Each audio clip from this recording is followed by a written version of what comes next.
Hi ಸ್ನೇಹಿತರೆ, ಎಲ್ಲರಿಗೂ ನಮಸ್ಕಾರ. ನಮ್ಮ ಯೂಟ್ಯೂಬ್ ಚಾನಲ್ಗೆ ಎಲ್ಲರಿಗೂ ಸ್ವಾಗತ. ಇವತ್ತು ಗ್ರಾಮೀಣ ಡಾಕ ಸೇವಕ GDS ಆನ್ಲೈನ್ ಹೇಗೆ ಮೊಬೈಲ್ ಮುಖಾಂತರ ಅಪ್ಲಿಕೇಶನ್ ಹಾಕುವುದು ಅಂತ ಈ ವಿಡಿಯೋದಲ್ಲಿ ತಿಳಿಸ್ಕೊಡ್ತಾ ಹೋಗ್ತೀನಿ. ಹಾಗೆ ನೀವೇನಾದರೂ ಮೊದಲನೇ ಬಾರಿಗೆ ನಮ್ಮ ಚಾನಲ್ಗೆ ನೀವೇನಾದರೂ ಭೇಟಿ ನೀಡಿದರೆ ಪ್ರತಿಯೊಬ್ಬರು ನಮ್ಮ ಚಾನಲ್ಗೆ ಸಬ್ಸ್ಕ್ರೈಬ್ ಮಾಡಿಕೊಂಡು ಬೆಲ್ ಐಕನ್ ಅನ್ನು ಕ್ಲಿಕ್ ಮಾಡಿ. ಇದೇ ತರ ನಿಮಗೆ ಜಾಬ್ ಅಪ್ಡೇಟ್ಸ್ ತಿಳಿಸ್ಕೊಡುವಂತ ಕೆಲಸ ಮಾಡ್ತೇವೆ ಅಂತ ಹೇಳ್ತಾ ಪ್ರತಿಯೊಬ್ಬರು ಒಂದು ಲೈಕ್ ಕೊಟ್ಟು ವಿಡಿಯೋನ ಸ್ಕಿಪ್ ಮಾಡದೆ ಪೂರ್ತಿಯಾಗಿ ನೋಡಿ. ಈಗ ಮೊದಲಿಗೆ ನೀವು GDS ಆನ್ಲೈನ್ ಅಂತ ನೀವು ಸರ್ಚ್ ಮಾಡಬೇಕಾಗುತ್ತೆ ಗೂಗಲ್ಗೆ ಅಥವಾ ಕ್ರೋಮ್ ಬ್ರೌಸರ್ಗೆ ಹೋದ ಮೇಲೆ ಈ ರೀತಿ ನಿಮಗೆ ಓಪನ್ ಆದ್ಮೇಲೆ ಇಲ್ಲಿ ನೋಡ್ತಾ ಇರ್ಬೋದು click here to register apply ಅಂತ ತೋರಿಸುತ್ತೆ. ನಿಮ್ಗೇನಾದರೂ ಈ ವೆಬ್ಸೈಟ್ ಸಿಗ್ಲಿಲ್ಲ ಅಂದ್ರೆ ಲಿಂಕ್ ಅಂತ ಕಮೆಂಟ್ ಮಾಡಿ, ನಾನು ಕಮೆಂಟ್ ಬಾಕ್ಸ್ ನಲ್ಲಿ ಲಿಂಕ್ ನ ಶೇರ್ ಮಾಡ್ತೀನಿ.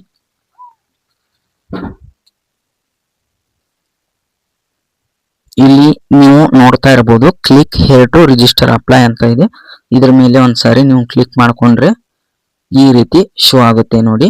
ಕ್ಯಾಂಡಿಡೇಟ್ ಲಾಗಿನ್ ಅಂತ ತೋರಿಸುತ್ತೆ. ನೀವು ಫಸ್ಟ್ ಟೈಮ್ ಏನಾರ ರಿಜಿಸ್ಟ್ರೇಷನ್ ಫಸ್ಟ್ ಟೈಮ್ ನೀವು ಏನಾದ್ರು ಅಪ್ಲೈ ಮಾಡ್ತಾ ಇದ್ರೆ ಈ ಜಾಬ್ಗೆ ನೀವು ಕ್ಯಾಂಡಿಡೇಟ್ ರಿಜಿಸ್ಟ್ರೇಷನ್ ಮೇಲೆ ನೀವು ಕ್ಲಿಕ್ ಮಾಡ್ಕೋಬೇಕಾಗುತ್ತೆ ನೋಡಿ. ಈ ರೀತಿ ನಾನು ಕ್ಲಿಕ್ ಮಾಡಿಕೊಂಡು ಈಗ ನಾನು ಮೊಬೈಲ್ ನಂಬರು ಮತ್ತು ಇಮೇಲ್ ಅಡ್ರೆಸ್ ಹಾಕಿ ನಾನು ನೆಕ್ಸ್ಟ್ ಮೇಲೆ ಕ್ಲಿಕ್ ಮಾಡ್ತೀನಿ ನೋಡಿ.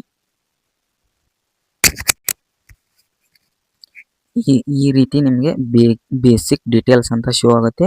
ಅಂದ್ರೆ ನಾನು ನನ್ನ ಮೊಬೈಲ್ ನಂಬರ್ ಮತ್ತು ಜಿಮೇಲ್ ID ಹಾಕಿದ ಮೇಲೆ ನಿಮ್ಮ ಜಿಮೇಲ್ ಐಡಿಗೂ ಒಂದು ಸಹ OTP ಬರುತ್ತೆ, ಹಾಗೆ ನಿಮ್ಮ ಮೊಬೈಲ್ ನಂಬರ್ಗೆ OTP ಬರುತ್ತೆ. ಅದನ್ನು ಹಾಕಿ ನೀವು ಸಬ್ಮಿಟ್ ಕೊಟ್ರೆ ಇಲ್ಲಿ ಬೇಸಿಕ್ ಡೀಟೇಲ್ಸ್ ತೋರಿಸುತ್ತೆ ನೋಡಿ. ಅಂದ್ರೆ ಅಪ್ಲಿಕೇಶನ್ ನೇಮ್ ಹಾಕಬೇಕು, ಹಾಗೆ ನೀವು date of birth, select gender ಅಂತ ತೋರಿಸುತ್ತೆ, ಮತ್ತು ಫಾದರ್ ನೇಮು ಹಾಗೆ ಮದರ್ ನೇಮು ಹಾಗೆ ಕಮ್ಯುನಿಟಿ ಅಂತ ಇಲ್ಲಿ ತೋರಿಸ್ತಾ ಇದೆ. ಇದನ್ನೆಲ್ಲ ನೀವು ನಿಮ್ಮದು ಯಾವ ಕ್ಯಾಟಗರಿ ಅಂತ ಇಲ್ಲಿ ತೋರಿಸ್ತಾ ಇದೆ ನೋಡಿ. ಇಲ್ಲಿ ಹಾಕೋಬೇಕು ನೀವು. OBC ಅಂದ್ರೆ OBC, SC ಅಂದ್ರೆ SC, ST ಅಂದ್ರೆ ST, EWS ಅಂದ್ರೆ EWS ನೀವು ಹಾಕೊಂಡು ಇಲ್ಲಿ ಕಂಪ್ಲೀಟ್ ರಿಜಿಸ್ಟ್ರೇಷನ್ ಮೇಲೆ ನೀವು ಕ್ಲಿಕ್ ಮಾಡಬೇಕಾಗುತ್ತೆ ನೋಡಿ. ನಾನೀಗ ನನ್ನ ಡೀಟೇಲ್ಸ್ ನ ಫಿಲ್ ಮಾಡಿ ಕಂಪ್ಲೀಟ್ ರಿಜಿಸ್ಟ್ರೇಷನ್ ಮೇಲೆ ನಾನು ಕ್ಲಿಕ್ ಮಾಡ್ಕೊತಾ ಇದ್ದೀನಿ. ಈ ರೀತಿ ಆದ್ಮೇಲೆ ನಿಮ್ಗೆ ಇಲ್ಲಿ ನೋಡ್ತಾ ಇರಬಹುದು ಡೀಟೇಲ್ಸ್ ತೋರಿಸ್ತಾ ಇದೆ. ನಾನೀಗ ಕಂಪ್ಲೀಟ್ ರಿಜಿಸ್ಟ್ರೇಷನ್ ಮೇಲೆ ಕ್ಲಿಕ್ ಮಾಡ್ತಾ ಇದ್ದೀನಿ ನೋಡಿ. ನೋಡ್ಬೋದು ನೀವು ಅಂಡರ್ ಪ್ರೊಸೆಸ್ ಅಂತ ಈಗ ಇದು ಆಗಿದೆ. ನೋಡೋಣ. ಈಗ ನಿಮ್ಮ ಇಮೇಲ್ ಐಡಿಗೆ ಒಂದು ಮೆಸೇಜ್ ಬಂದಿರುತ್ತೆ. ಆ ಮೆಸೇಜ್ ನ ನೀವು ನೋಡಬೇಕು. ಅದರಲ್ಲಿ ಯೂಸರ್ ID ಹಾಗೆ ಪಾಸ್ವರ್ಡ್ ಕೊಟ್ಟಿರುತ್ತಾರೆ. ಆಮೇಲೆ ನೀವು ಈಗ ಲಾಗಿನ್ ಮೇಲೆ ಕ್ಲಿಕ್ ಮಾಡ್ಕೊಂಡ್ರೆ ಇಲ್ಲಿ ರಿಜಿಸ್ಟರ್ ಯೂಸರ್ ID ಅಂತ ಕೇಳ್ತಾ ಇದೆ. ಯೂಸರ್ ID ಹಾಗೆ ಪಾಸ್ವರ್ಡ್ ಮೇಲೆ ನೀವು ಕ್ಲಿಕ್ ಮಾಡಿಕೊಂಡು ಲಾಗಿನ್ ಮೇಲೆ ಕ್ಲಿಕ್ ಮಾಡಿದ್ರೆ ಈಗ ಇದು ವೆಬ್ಸೈಟ್ ಓಪನ್ ಆಗುತ್ತೆ. ಆಮೇಲೆ ನೀವು ಈಸಿಯಾಗಿ ಅಪ್ಲೈ ಮಾಡಬಹುದು. ಅದನ್ನು ಸಹ ಈಗ ತೋರಿಸ್ತಾ ಹೋಗ್ತೀನಿ ನೋಡಿ. ಈಗ ನನ್ನ ಇಮೇಲ್ ಐಡಿಗೆ ಮತ್ತು ಯೂಸರ್ ID ಹಾಗೆ ಪಾಸ್ವರ್ಡ್ ಬಂದಿದೆ. ಅದನ್ನು ನಾನು ಈಗ ಹಾಕಿ ಲಾಗಿನ್ ಮಾಡ್ತಾ ಇದ್ದೀನಿ ನೋಡಿ. ಈಗ ನೀವು ಇಲ್ಲಿ ನೋಡ್ತಾ ಇರ್ಬೋದು ಯೂಸರ್ ID ಮತ್ತು ಪಾಸ್ವರ್ಡ್ ನಾನು ಈಗ ಹಾಕ್ತಾ ಇದ್ದೇನೆ. ಅಂದ್ರೆ ನನ್ನ ಮೊಬೈಲ್ ನಂಬರ್ಗೆ ಲೇಟ್ ಆಗಿ ಮೆಸೇಜ್ ಬಂದಿದೆ. ಯೂಸರ್ ID ಹಾಗೆ ಪಾಸ್ವರ್ಡ್ ನಾರ್ಮಲ್ ಮೆಸೇಜ್ ಬಂದಿದೆ, ಹಾಗೆ ಇಮೇಲ್ಗೂ ಬಂದಿರುತ್ತೆ, ನಿಮಗೂ ಕೂಡ ಬಂದಿರುತ್ತೆ. ಈಗ ನೀವು ಇಲ್ಲಿ ಹಾಕಬೇಕಾಗುತ್ತೆ. ನಾನು ಹಾಕಿ ಈಗ ಲಾಗಿನ್ ಮೇಲೆ ಕ್ಲಿಕ್ ಮಾಡ್ತಾ ಇದ್ದೀನಿ ನೋಡಿ. ಈ ರೀತಿ ನೀವು ಯೂಸರ್ ID ಹಾಗೆ ಪಾಸ್ವರ್ಡ್ ಹಾಕಿದ ಮೇಲೆ ಒನ್ ಟೈಮ್ ವೆರಿಫಿಕೇಶನ್ OTP ಬರುತ್ತೆ. ಈಗ ಇಲ್ಲಿ ನೀವು 6 ನಂಬರ್ OTP ಹಾಕಿ ವೆರಿಫೈ ಲಾಗಿನ್ ಮೇಲೆ ನೀವು ಕ್ಲಿಕ್ ಮಾಡ್ಕೋಬೇಕಾಗುತ್ತೆ ನೋಡಿ. ನನಗೀಗ OTP ಬಂದಿದೆ. ನಾನು ಈಗ OTP ಹಾಕಿ ಈಗ ವೆರಿಫೈ ಆ್ಯಂಡ್ ಲಾಗಿನ್ ಅಂತ ಕ್ಲಿಕ್ ಮಾಡ್ತಾ ಇದ್ದೀನಿ.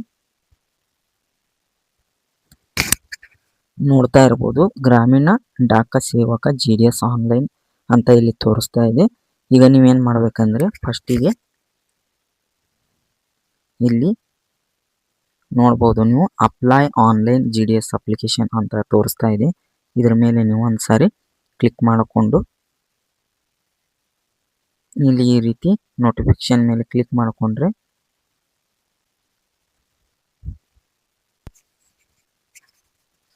ಸ್ನೇಹಿತರೆ ನೀವು ನೋಡ್ತಾ ಇರಬಹುದು ಇಲ್ಲಿ ಅಪ್ಲೈ ಆನ್ಲೈನ್ GDS ಮೇಲೆ ನೀವು ಕ್ಲಿಕ್ ಮಾಡ್ಕೊಳ್ತಾ ಇದ್ರೆ ಈಗ ಅದು ಸರ್ವರ್ ಬಿಜಿ ಇದೆ, ಅದಕ್ಕಾಗಿ ಓಪನ್ ಆಗ್ತಾ ಇಲ್ಲ. ನೀವು ನೋಡ್ತಾ ಇರಬಹುದು ಸಮಥಿಂಗ್ ಈಸ್ ರಾಂಗ್ ಅಂತ ತೋರಿಸ್ತಾ ಇದೆ.